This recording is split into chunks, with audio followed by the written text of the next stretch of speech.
Guys നമ്മള് നിക്കാതെല്ലാം കഴിഞ്ഞ് ഇനി ഇച്ചാന്റെ ഓളടക്ക് പോവുകയാണ്. ഫിദാൻ കൂട്ടാൻ പോകുന്നല്ല, ഐഷാന്റെ കൂട്ടുകാരത്തിനെ കൂട്ടാൻ പോവുകയാണ് ഗൈസ്. നെക്സ്റ്റ് വീഡിയോ ഫുള്ള് കൂട്ടുകാരത്തിയല്ല ഏട്ടത്തി. എന്നാലും ഐഷാക്ക് ഒരു കൂട്ടുനാളെയല്ല കൂട്ടുകാരത്തി. അപ്പൊ ഗൈസ് കട്ടോനെ വെയിറ്റ് ആകുന്നുള്ള വരും.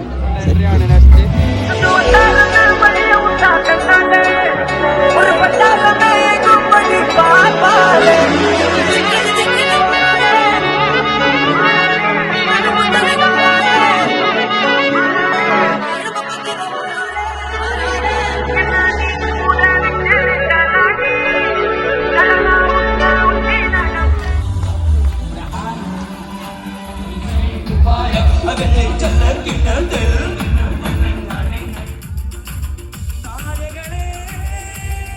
ഫൈനലി എല്ലാം കഴിഞ്ഞ് പെണ്ണിനെ കൂട്ടി പോവുകയാണ് ഗായ്സ്. ഫൈനലി നമ്മളെ ഫിദാൻ നമുക്ക് കിട്ടിയിരിക്കുന്നു. കൈയേൽപ്പിച്ചു. അപ്പൊ നമ്മൾ കൊണ്ടുപോവുകയാണ്. ഇൻഷാ അല്ലാഹ് അടുത്ത നല്ല നല്ല വീഡിയോസ് കാണുന്നത്.